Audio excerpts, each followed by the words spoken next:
So Bryn, you're working on Rocky Mountain Drifter. Tell me about that. Oh, it's been a good time, you know. This is like record number 13 or 14, I think, for me. And yeah, just got a chance to assemble my friends, and we made this record in Utah, in Provo at June Audio, and Ryan Tilby and Bart Olson and Mel Shore played on it. And I played guitars, and always love it when I get to play my own guitars. And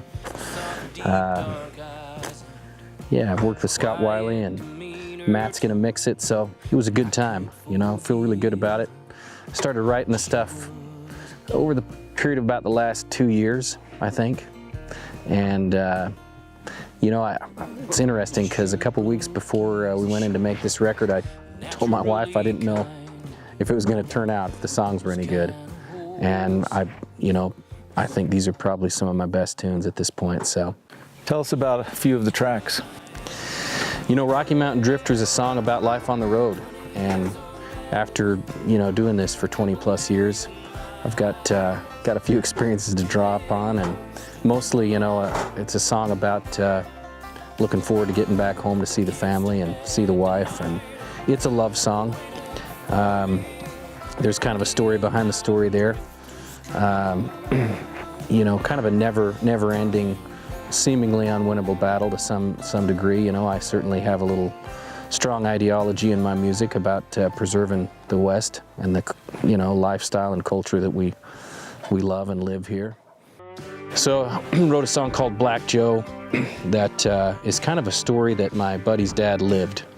And Black Joe was a big black Mustang stud out on the Owyhee Desert. And this is Andy Nelson's father. He cowboyed for the Wine Cup. A lot of people know Andy Nelson. He is a buddy of mine. We travel together and we do a show together, and we're just driving across the Great Highway one day, and Andy says, did I ever tell you about Black Joe? And he laid this story on me. I said, man, I'd like to put that into a song. And he said, go ahead. There's a song there about my son getting his driver's license, my oldest. That's, you know, that's the first time my wife and I experienced that, and the first time that I put my kid in a car and watched him drive way down the road. And so I still write songs about life, and there's, you know, all things West, and including, you know, a lot of the things that I'm experiencing right now in my life. So it's not particularly one theme, but I've always believed that, you know, the best songs come through your personal experiences. And, you know, Billy Joel said that the best songs come from life. And that's kind of what I've tried to capture. But, you know, I try to make these themes universal to everybody and something that everybody can relate to, and certainly there's a lot in there that I think we're all experiencing right now. I love it. I'm curious, when you're diving into a project like this, do you start with lyrics? Do you start with a tune? How does that work? Yeah, so I'm a riff-oriented songwriter. I come up, you know, with a subject that I want to write about, or an idea, and, you know, sometimes that's a catchphrase or a hook, as we call that in the songwriting world, and then I usually just try to flesh it out, you know, on the guitar.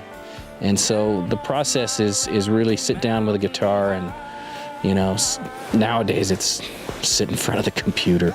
You know, I can type faster than I can write. When I started out, I used to look at a blank notepad as an you know, open invitation, and I'd write poetry, and I'd write song lyrics. And I think at one point when I moved out of my parents' house, my mom had volumes of this stuff, and I go back through it nowadays and I think I wasn't very good.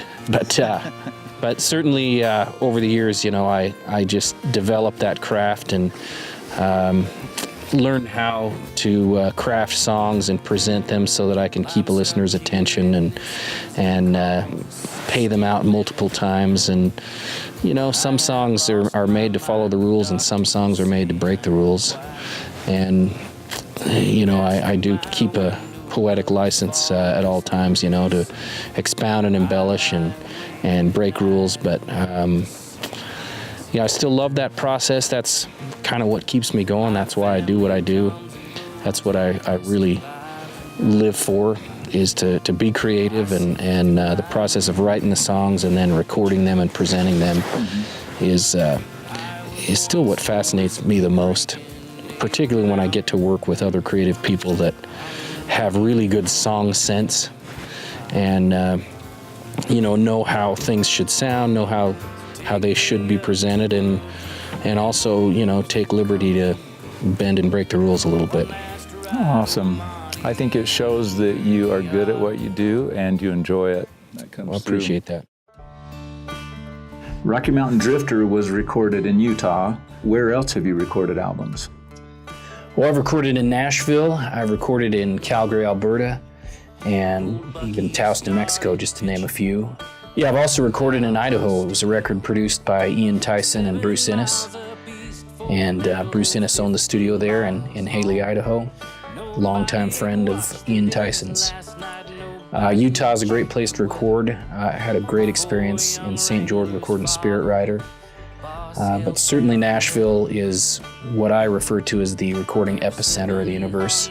A place where, the players and the process and the technology come together like nowhere else on the planet, in my opinion. The music industry has changed a lot since you started this journey 20 years ago.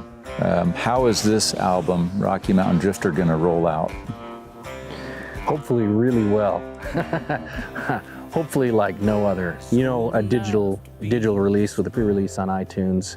iTunes has been so good to me, and we still have fans that love to have tangible product, and they buy CDs, what we say off stage, and I try to sign every one of those CDs and give everybody that buys one a hug. I guess if there's anything that's kept me on the front end of it, is just being ultra creative and dedicated to being productive as a songwriter and as a creator. That's what I'm going to continue to do, is just be as creative as I possibly can. All right. Well, Bryn, we love your music, and thank you for spending some time with us today. Thank you, Jonathan. Thank you. What am I gonna do with a little baby girl? I don't know the first thing about how you see the world. I never had a sister, I don't understand my wife. Now I've signed up to love you for the rest of my life. Daddies and daughters, cowboys and angels, it's a love so true.